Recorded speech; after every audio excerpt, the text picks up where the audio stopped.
Sobat Imasin, kembali lagi dengan kami di podcast Tara Setra. Podcast lintas seni, suara dan sastra, hanya di Tara Setra. Nah, kali ini kita akan membahas dunia pertunjukan yang sedang keren-kerennya. Nah, penasaran nggak sih apa yang kita bahas di pertunjukan itu? Pertunjukan itu adalah teater akbar yang diselenggarakan oleh Imasin di tahun 2024. Nah, kita sambut penulis dari teater akbar tersebut, yaitu Lailatul Masyayikh, yang menciptakan naskah Setan-Setan Pasar 2024.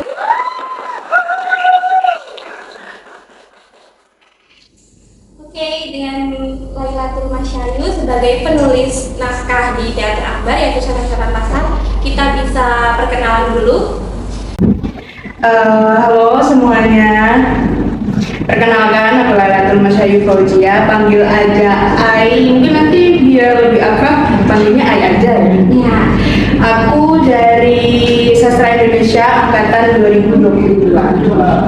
Oke, nah di sini Kak Ai kan menulis naskah dari teater akbar Setan-Setan Pasar. Apakah merasa sangat excited karena naskah tersebut itu dimasukkan dalam pertunjukan teater akbar? Jelas banget, jelas excited banget. Kayak aku merasa bangga, merasa kayak spesial gitu. Ternyata talent atau talenta yang aku punya itu bisa berguna gitu, bisa dikenal. Ada kayak potensi untuk dikenal sama orang-orang luas gitu loh. Apalagi diangkat oleh Imasin gitu kan. Dengan 350 lebih penonton ya juga ya. Keren banget. Nah, di sini apa sih latar belakang dari Kak Ai dalam menulis Setan-Setan Pasar itu? Karena kan Setan-Setan Pasar ini kan banyak diminati orang oleh judulnya Setan-Setan Pasar gitu. Apa yang melatar belakangi Kak Ai untuk menulis naskah ini? Latar belakangku untuk menulis naskah ini tuh dari cerita-cerita yang sering aku dengar. Kayak kalau aku pulang nih, terus habis itu aku berkunjung, apalagi ketika aku pulang gitu kan, biasanya aku akan bantu ayahku, dan juga aku sering berkunjung di pasar, terus habis itu juga warung, dimana itu tempatnya orang-orang berkumpul. Itu mereka pasti sering banget berbicara tentang kenaikan harga. Dan satu hal yang aku soroti di sini yang cukup membuat aku tertarik itu adalah percakapan mereka soal harga ini naik ya udah tunggu aja habis tanggal ini, ya udah tunggu aja habis pemilu, oh iya tunggu aja nanti habis pemilihan lurah, pemilihan desa, tunggu aja nanti habis skandal ini selesai pasti harga turun lagi kok gitu. Jadi banyak banget obrolan-obrolan seperti itu, dan itu yang membuat aku tertarik untuk menulis Setan-Setan Pasar ini. Jadi Setan-Setan Pasar itu seperti berkaitan dengan kritik sosial seperti itu ya? Betul. Menurut Kak Ai itu kenapa harus di pasar? Setan-setan harus risetnya itu harus asli di pasar gitu. Kenapa nggak setan-setan di kantor atau di sebuah instansi pemerintah? Kenapa harus di pasar? Pasar itu kenapa kok aku ambilnya itu pasar? Karena menurutku pasar itu adalah tempat berkumpulnya banyak orang gitu, tempat berkumpulnya orang-orang yang berbeda latar belakang, berbeda ras, berbeda suku, berbeda masalah, berbeda keseharian, semuanya berbeda. Tapi dalam pasar itu mereka bisa melebur dan ada kekuatan lain yang akhirnya aku rasa cocok gitu untuk dijadikan sebagai sebuah latar cerita. karena kan di setan-setan pasar ini ada berbagai macam suku nih pedagangnya ataupun pembelinya. Nah, kenapa Kak Ali ini menciptakan berbagai suku itu di dalam naskah teater? Sebenarnya suku-suku ini tuh menggambarkan tentang yaitu perbedaan-perbedaan yang ada di pasar, entah itu perbedaan suku, perbedaan agama, perbedaan ras, perbedaan golongan sosial sekalipun gitu. Jadi sebenarnya suku-suku yang aku masukkan di situ, jadi di situ ada Betawi, terus juga ada Minang, ada Batak, terus ada Tionghoa. Itu menunjukkan bahwa ya pasar itu seperti itu. Pasar itu penuh dengan perbedaan, tapi juga bisa meleburkan perbedaan-perbedaan itu jadi satu. Jadi itu salah satu cara Kak Ali menghidupkan naskah setan-setan pasar ya, dengan menciptakan berbagai suku di pasar itu. Betul. Oke, terus bagaimana nih proses kreatif dari Kak Ali dalam menulis naskah setan-setan pasar itu? Kalau proses kreatifnya ya itu tentu aku akan riset di pasar. Jadi biasanya aku riset itu setiap pagi karena aku juga di rumah itu menjaga kakek nenekku ya. Itu biasanya aku setiap pagi setengah jam sampai 1 jam itu aku riset di pasar sambil beli, sambil lihat-lihat, sambil mengamati. Jadi pedagang itu gimana sih? Jadi penjual itu gimana sih? Jadi pembeli itu gimana sih? Jadi orang yang wira-wiri di pasar itu gimana sih? Jadi orang yang seliwar-seliwar di pasar itu gimana sih? Terus cara berkomunikasinya orang pasar, jokes-jokesnya orang pasar gitu kan, itu seperti apa sih gitu. Kayak sebenarnya kehidupan di pasar itu kehidupan yang seperti apa sih gitu. Itu tentu aku akan riset di situnya.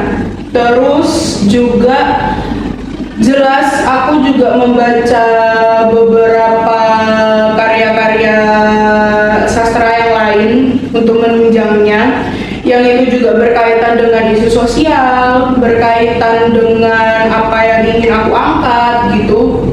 Terus selain itu aku juga mengkomparasikan kisah-kisah itu tuh melalui kehidupanku sendiri gitu. Jadi apa yang pernah aku alami, apa yang pernah aku berbuat, apa yang pernah aku ucapkan, itu aku tuangkan di situ. Jadi sebenarnya naskah setan-setan pasar ini original dari pengalaman Kak Ali sendiri. Itu Kurang lebih seperti itu, tapi juga tentu ada yang aku olah di dalamnya. kira-kira berapa lama risetnya di pasar yang Kak Ali teliti itu? Aku ada riset itu sekitar, kalau riset di pasarnya sekitar 2 mingguan itu aku riset. Terus kalau untuk riset secara tidak langsungnya itu ada sekitar 1 bulanan. Lama banget ya, makanya naskah setan-setan pasar ini bisa masuk ke Peksi Mida juara berapa? Harapan 2. Itu lomba yang nggak main-main loh guys, makanya setan pasar ini dimasukkan ke Teater Akbar Inasi 2024. Nah, selanjutnya kita kan udah membahas nih dari sisi penulis naskah Teater Akbar yaitu setan-setan pasar. Kita sudah mengetahui proses kreatifnya, latar belakang penulis dalam menulis naskah Teater Akbar setan-setan pasar itu.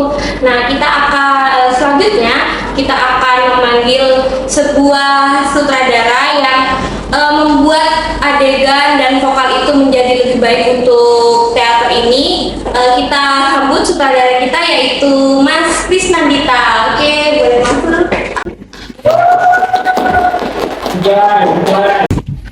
Halo semuanya, kenalin aku Adit dari Sastra Indonesia angkatan 2021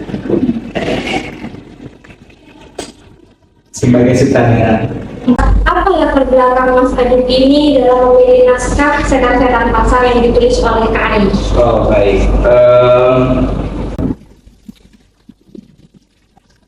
teater akbar kan fungsinya untuk sebagai wadah kawan-kawan untuk belajar manajemen pementasan ya, baik itu di dunia keaktorannya, di produksinya, di kreatifnya. Maka dari itu ketika teater akbar sudah mau mulai, aku sempat mencari beberapa naskah drama karya beberapa sastrawan, tapi ketika aku mendapat kabar bahwasannya Ai sedang menulis sebuah naskah drama dan itu dijadikan lomba di Peksiminas dan kemudian lolos ke Peksimida dan ternyata mendapatkan gelar juara harapan 2, aku sangat mengapresiasi itu. Dan ketika aku melihat oh ini ada mahasiswa sastra Indonesia yang gemar menulis naskah drama, kenapa dari kami pun di IMASIN nggak mewadahi itu. Jadi ketika naskah itu sudah muncul, aku coba membaca dulu apa isi naskahnya, kemudian ini oke nggak sih dijadikan sebuah pertunjukan. Nah kemudian ketika aku sudah logikanya oke, yang pertama adalah tentunya mengapresiasi mahasiswa sastra Indonesia dalam kebebasan kreatif yang kemudian dijadikan sebuah teater atau sebuah pertunjukan. Dan kemudian yang kedua, ini menjadi sama sih, berkesinambungan sama alasanku yang pertama, yaitu banggalah dengan kita sastra Indonesia juga bisa menulis naskah lakon yang juga bisa dipentaskan seperti itu. Karena IMASIN ini memang mewadahi semua karya yang telah dikumpulkan kami, jadi kita akan memperkenalkan karya-karya tersebut menjadi sebuah pementasan atau diupload di dalam web IMASIN. Betul. Nah, sebagai sutradara, bagaimana mengolah sebuah naskah setan-setan pasar yang diciptakan oleh KAI itu menjadi sebuah pementasan? Seperti bagaimana readingnya, bagaimana proses readingnya, atau bagaimana proses pembuatan adegan dalam teater akbar itu? Sulit Ya, satu kata sulit ya. Aku mendapat naskah dari AI itu kisaran bulan Juli kalau tidak salah. Iya, Juli awal. Dan kemudian aku melihat lagi, aku minta kayaknya revisi deh. Ya, aku minta revisi ke AI dan itu posisi aku lagi KKN kalau nggak salah. Kemudian sebenarnya ketika aku KKN itu udah mulai proses teater akbar, tapi karena ada beberapa kendala ya, jadi dimulai ketika aku selesai KKN akhir Agustus. Ya, akhir Agustus itu aku udah mengajak kawan-kawan aktor untuk reading bersama. Kita cari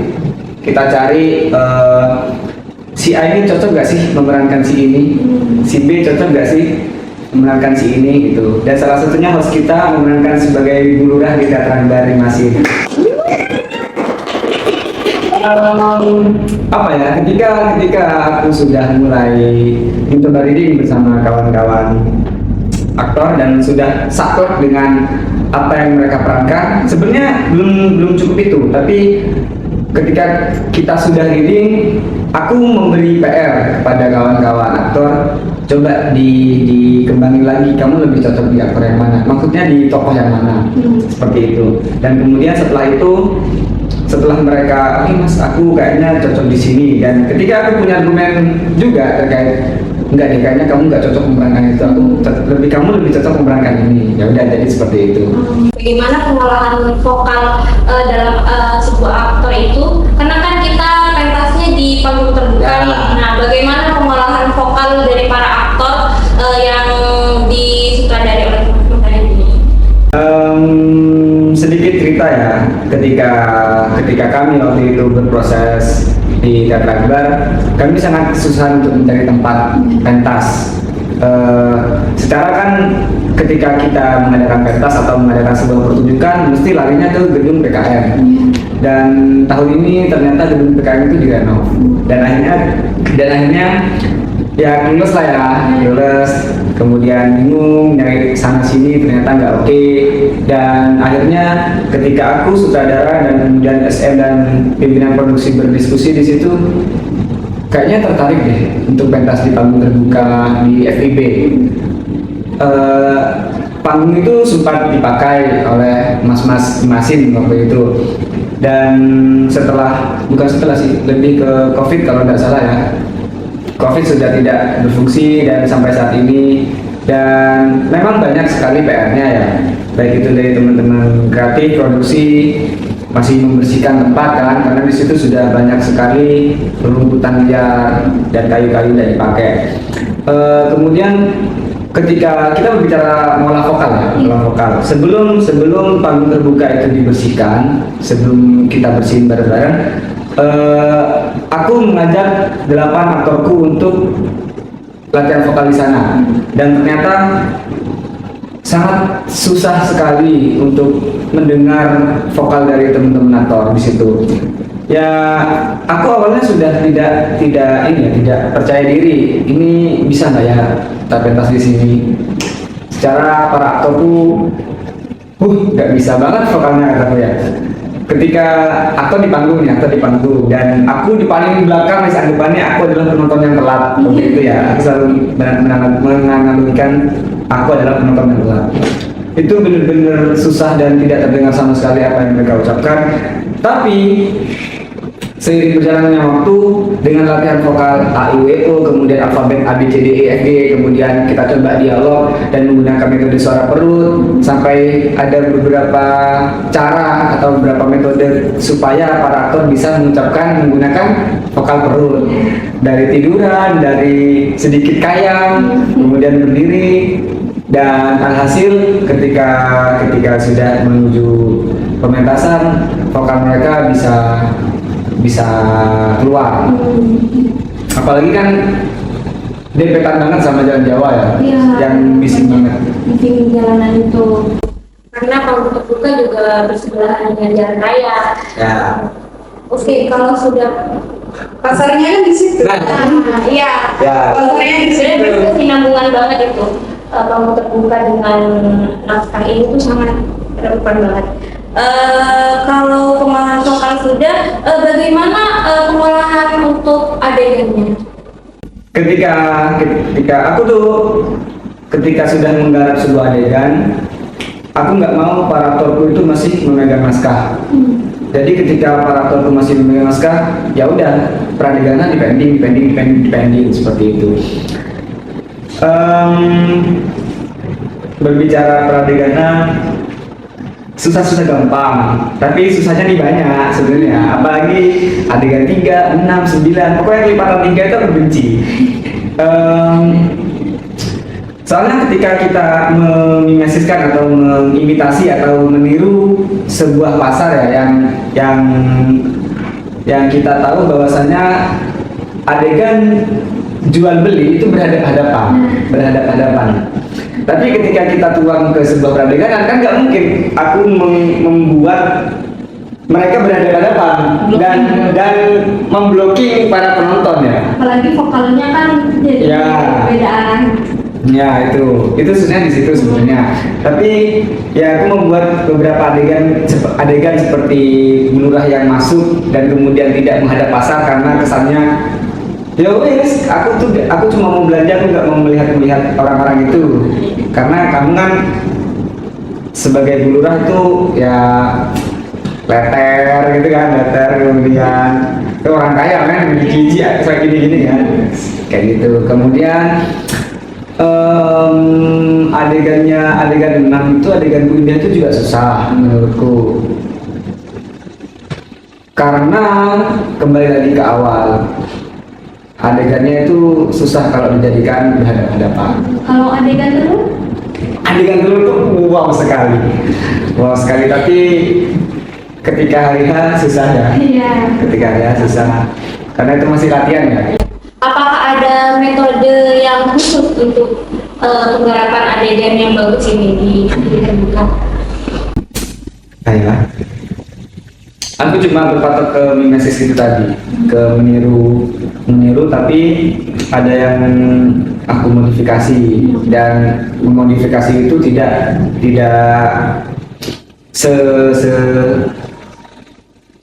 semudah itu.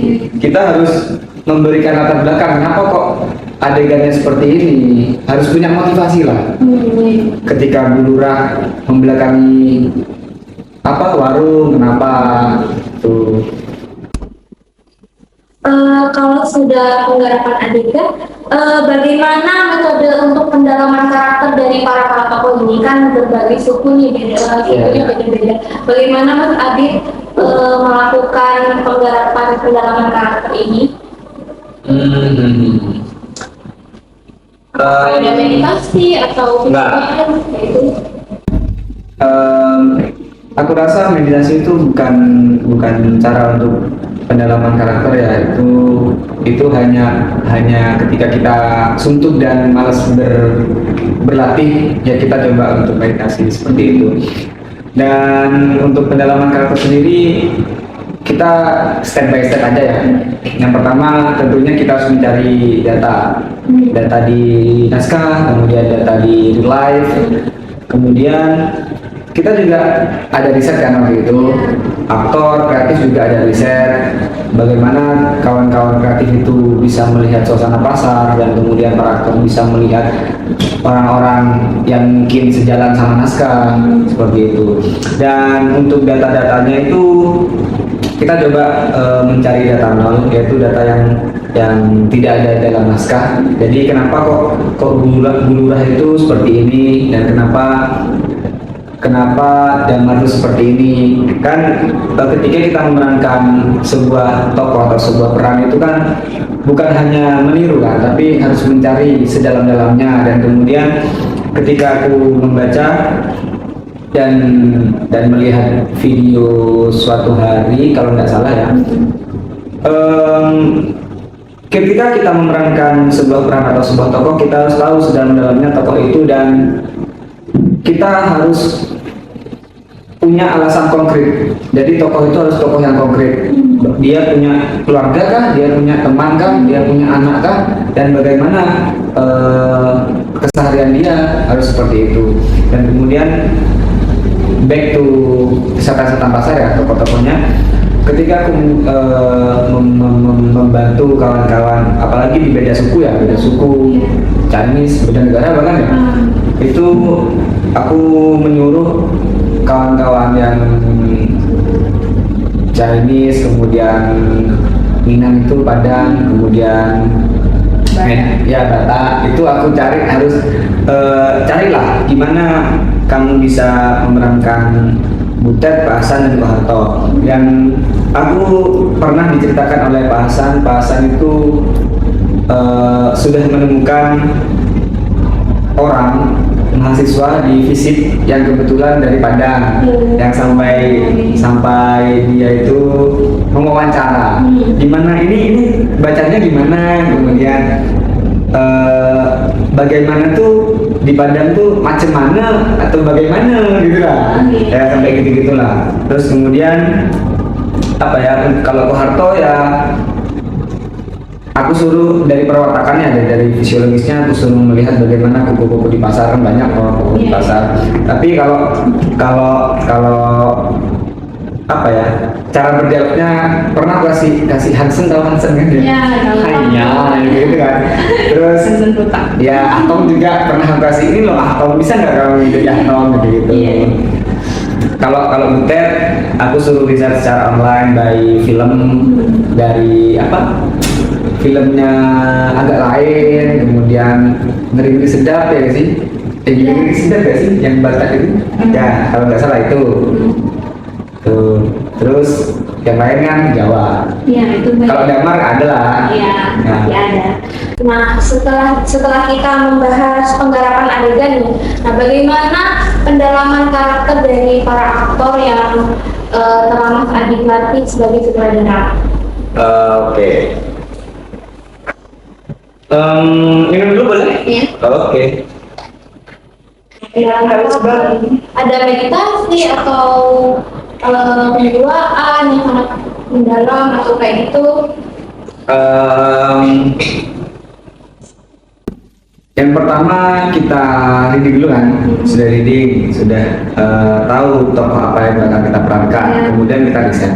Waktu itu kita riset di pasar bersama kawan-kawan kreatif, yang kawan-kawan kreatif harus riset dan tahu bagaimana sih warung di pasar, kemudian untuk aktor bagaimana sih memerankan tokoh yang bisa memerankan tokoh itu pedagang di pasar.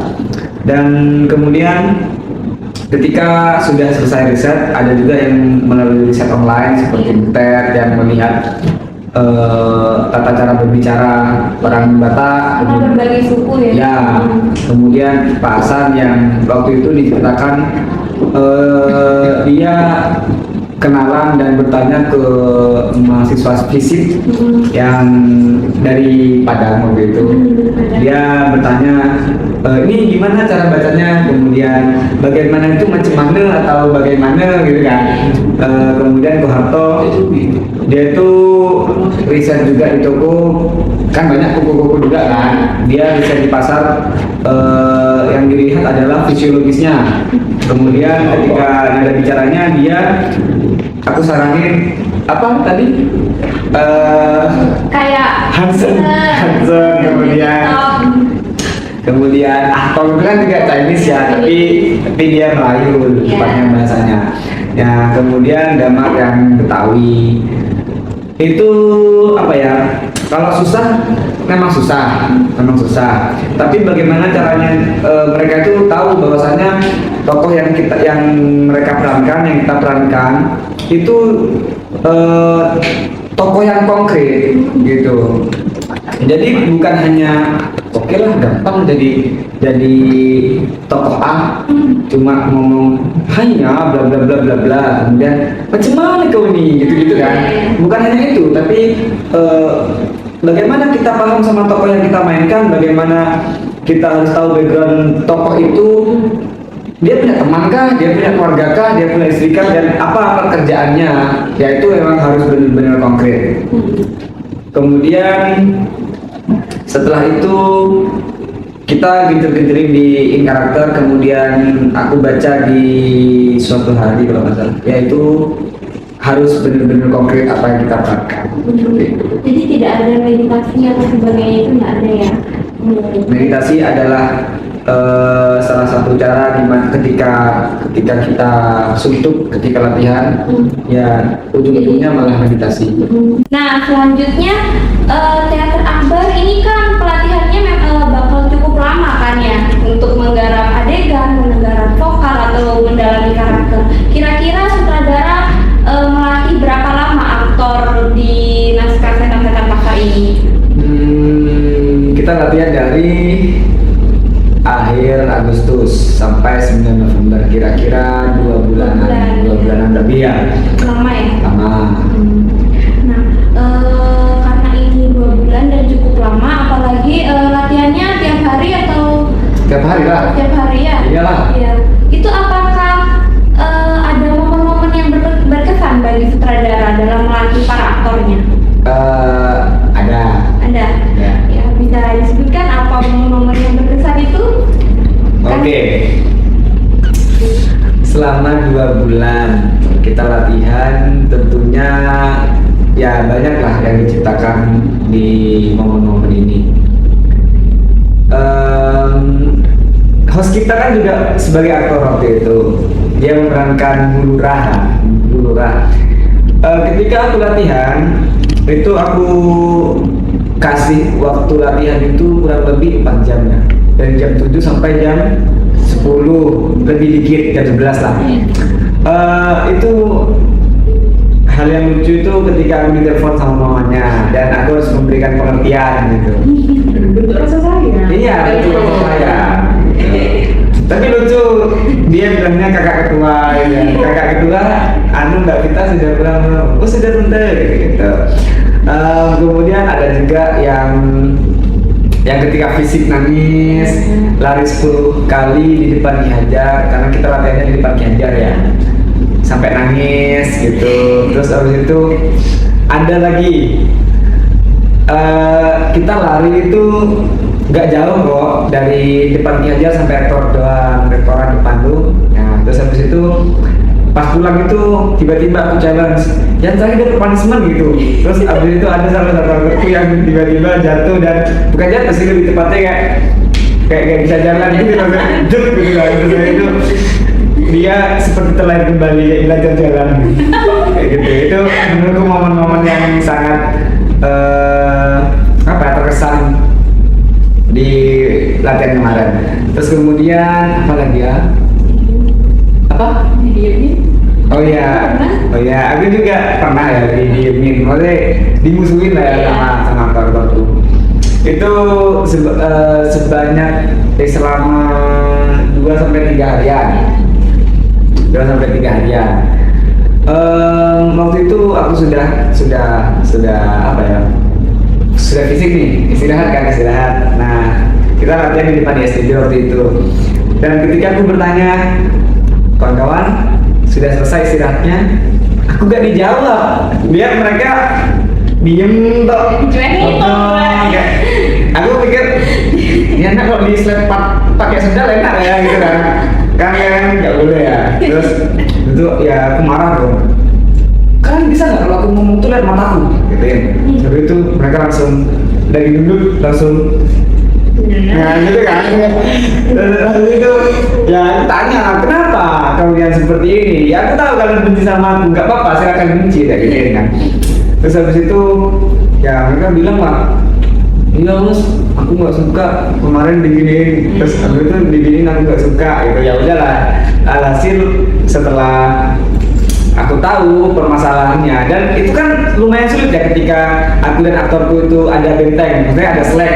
Ketika aku punya tawaran, kayaknya kamu nanti latihannya seperti ini deh, kamu seperti ini, itu kan dianggap Maksudnya Mas Adit yang nggak jadi masuk, dan evaluasi dari aku nggak masuk, dari kawan-kawan kreatif nggak masuk, dari produksi juga nggak masuk, pokoknya dari semuanya itu nggak masuk lah gitu lah.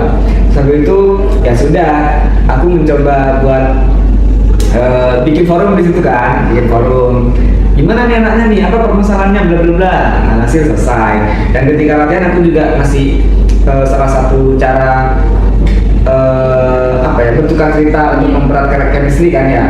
Pernah aku tanya, apa sih yang bikin kamu senang di hidup kamu kan? Jadinya mereka saling bertukar cerita. Kemudian di hari 3 aku kasih waktu lagi untuk mempererat chemistry dengan pertanyaan yang berbeda, yaitu apa sih yang bikin kamu sedih selama hidupmu tuh. Dan ternyata ketika mereka mengungkapkan itu, kita tuh jadi saling tahu dan tambah raket dan tambah erat gitu kan, karena itu sangat berpengaruh sekali ketika kita sudah beradegan di atas panggung. Kan nggak mungkin ketika aku misal satu scene, satu adegan sama Vita, aku nggak kenal Vita itu seperti apa kan, sulit ya, kayak ganggu kayak ya gitu kan.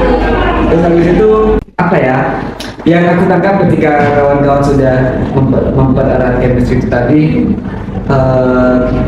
mereka tuh sebenarnya nggak mau berpisah ya. Dan yang aku tangkap itu ya habis ini kita selesai, kita sudah nggak latihan, kita sudah nggak latihan jam 1 ya jam 1 pagi ya, jam 1 pagi sampai itu ya aku bilang lah nggak apa-apa, kita di sini selesai, ayo dimaksimalkan. Dan kemudian kalau kita sudah selesai dan kita sudah nggak latihan, sebisa mungkin kita masih jaga chemistry itu, jangan sampai asing seperti itu. Iya betul. Jadi Mas Sutradara ini berhasil banget yang Kakak ketua. Oke, kakak ketua berhasil banget dalam membangun chemistry dari para aktor dan sutradara juga. Kebasanku. Iya. Termasuk sangat berhasil ya, karena para aktornya juga sampai sekarang masih berteman dengan sutradaranya juga, masih saling berinteraksi lah setidaknya. Nah, Ya kan aku nggak tahu aku dimusuhin apa enggak kan? iya, tapi dalam latihan ini berarti banyak ketawanya, banyak sedihnya gitu ya. Ya, jadi aku kasih space masing-masing. Ketika kita serius, ayo kita serius. Kemudian kalau bercanda, ayo kita kasih waktu Iya. bercanda. Paling lama 10 menit lah. Tapi pernah kok ketika kita latihan tuh nggak ada istirahat sama sekali kan? Iya ada. Nggak, tapi nggak ada. Enggak ada. Karena kan kalau jahat chemistry-nya nggak dapet. Nah, betul. Sip. Sip, Bulura. Gimana akhirnya Bulura? Sip. Oke, karena kita udah berbincang nih dengan penulis dan sutradara, berbincang terkait naskah teater akbar setan-setan pasar. Nah, selanjutnya kita akan mendengarkan respon dari para penonton teater akbar di naskah setan-setan pasar itu. Ini ada banyak sekali respon dan tanggapan dari para penonton. Kita ambil 3 aja. Yang pertama, keren banget gitu lah. Makarnya keren, penulisnya keren, sutradaranya keren, dan tim kreatif keren, produksi juga Ya, keren. semuanya. Iya, keren banget sih, makanya. Penonton juga keren. Iya, Iya, terima kasih. keren. Terima kasih ya para penonton. Terima kasih atas apresiasinya. Ya, berarti perjuangan kita nggak sia-sia dalam membangun teater akbar ini menjadi wah gitu. Kelas. Oke, yang kedua, Bye. ngefans banget sama Bu Lurah. Ikonik banget berarti ya, sampai ada yang ngefans nih sama Bu Lurah. Apalagi kemarin pas nonton juga ada yang ngefans sama Butet. Wah, sampai Iya, iya. tepuk tangannya banyak banget oleh Butet itu karena dia dari adegan awal sampai adegan akhir itu stabil banget. Nah, itu karena kita latihannya juga lama dan prosesnya juga nggak main-main ya guys. Guys, gimana kalau misal mas kita suruh kasih satu dialog aja? Spill di sini dikit lah. Spill dikit belurahnya. Ayo bulurahnya. Apa nih? Di mana kok aku? Jangan ada yang Pas beli. pas beli. 1, 2, 3, action. Telur ayam sekilo berapa kok? Gitu. Nadanya berbeda sama nada di aslinya. Jadi Mas sutradara pinter banget dalam mengolah vokal, mengolah adegan dari tokoh yang seharusnya nggak ada di pribadi kita. Itu pinter banget sih. Oke, selanjutnya yang nomor 3 terakhir nih, masih kesel sama setan pasar Pak Lurah, soalnya belum lihat pas kena karma. Jadi menurut penonton ini setan pasarnya itu Pak Lurah. Nah, bagaimana nih tanggapan dari penulis dan dengan sutradara? Apakah setan pasarnya itu beneran Pak Lurah? Enggak, bukan. Bagaimana? Kalau nulis kan ini kan berbeda itu adalah elemen yang berbeda ya guys ya, tidak boleh disatukan. Nah. Kalau menurutku enggak, bukan. Bukan. Sebenarnya apakah setannya itu adalah Pak Lurah? Kita lihat lagi judulnya itu adalah setan-setan pasar. Jadi jelas setannya itu bukan cuma satu. Pak Lurah tidak bergerak sendirian. Ya. Pasti untuk menghancurkan sebuah istilahnya kayak sebuah perkumpulan gitu kan, kayak pasar, cara menghancurkan pasar itu pasti dia nggak bergerak sendirian gitu loh, pasti ada orang-orang di baliknya. Ya. Dan ya orang-orang itulah yang menjadi setan-setan yang ada di dalamnya. Ya. Jadi jangan benci sama Pak Lurah sendirian, kasihan. Tapi nggak apa-apa. Termasuk setannya juga tapi ya. Ya. Kalau menurut sutradara nih bagaimana? Memang kalau kita melihat apa ya, setan gitu ya, setan pasar satu. Ya mungkin aku oke lah ya mendengar argumen setannya itu adalah Pak Lurah. Tapi ketika dari judulnya aja setan pasar, Ya. jadi yang artinya jamak dan lebih dari satu orang, ya aku rasa yang menelpon Pak Lurah itu adalah setan yang asli, karena kepalanya di situ dan memperalat Pak Lurah dan antek-anteknya seperti itu. Dikendalikan. Ya. Iya betul. Jadi Tapi aku boleh memaparkan konspirasi nggak? boleh. Boleh nggak? Boleh. Konspirasi nih. Kalau misal aku bilang setannya di sini adalah Damar gimana? Wah, gimana tuh? Damar? Diam ternyata Damar itu yang menyebar isu tidak baik. Nah, karena gini ya. Ini boleh kan ya kita cerita ya? Iya. Yang kita kenal adalah setannya Pak Lurah. Iya. Pak Lurah. Kemudian kalau kita melihat, ya aku balik lah, setannya adalah Damar gimana? Karena satu, ketika Bu Lurah dan Bisumi ke pasar, Iya. Damar juga ikutan ke pasar, tapi di lain waktu. Di lain waktu. Di lain waktu. Nggak ada hiburan juga. Dan nggak ada Bu Lurah. Kemudian dua, ketika ketika Butet sudah mau pergi, oh jangan itu nanti aja. Kedua, Damar yang selalu menyebar isu-isu, gosip. Dan ketiga, ketika di adegan 10, ketika Butet sudah mau pergi, Damar bilang, Butet mau gimana lagi? Aku paham.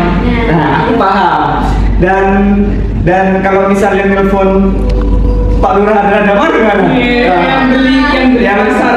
Nah, boom. Kok bisa tahu gosip-gosip yang benar-benar nggak diketahui orang-orang gitu? Nah. Padahal Damar ini orang kecil Iya. di dalam. Nah, kalau misal setannya kita alihkan ke Pak Hasan gimana? Karena Pak Hasan menutup lebih awal. Boleh tuh, bisa aja ya. Jadi semua bisa menjadi tersangka. Jadi penonton bisa komen di bawah. Iya, Ada. di bawah. Siapa sih setan sebenarnya? Nah, setan sebenarnya ini apakah Damar ataukah Butet? Nah, ataukah Pak Lurah yang menjadi setan-setan pasar itu? Atau jangan-jangan penulisnya setannya? Wah, gimana tuh? Atau jangan-jangan sutradaranya? Menjadi setannya? Ya, jangan-jangan aktornya. Atau produksi yang jadi setan? Ya. Jadi sebenarnya setan di pasar ini tuh berbagai macam ya, tergantung perspektif orang. Ya. Setannya ini siapa sih? Apakah Pak Lurah aja ataukah bukan Pak Lurah tapi tokoh yang lain? Nah, bisa kalian pikir sendiri ya kalau kalian sudah menonton Setan-Setan Pasar di 9 November kemarin. Anjay. Oke. Apa jangan-jangan ada setan-setan pasar part 2? Oh, bisa aja. Stay tune. Intinya gantung tuh dan pasti bisa aja nggak sih ada lanjutannya itu. Ya, gua harap ada sih ya. Pasar babak 2. Tiba-tiba Butet buka lagi mau nampar kelurahan bisa aja tiba-tiba. Iya. Oke, mungkin kita udah cukup nih pembahasan dari setan-setan pasar yang part 1 ini. Mungkin ada Berarti ada part 2. part 2 atau part 2 kita bisa tunggu di tahun depan di 2025. Oke, mungkin sudah sekian pembahasan dari penggarapan teater aktor ini, dari penulis, dari sutradara ataupun dari Aktor. para aktornya. Iya. Oke, sekian dari kita. Mohon maaf apabila ada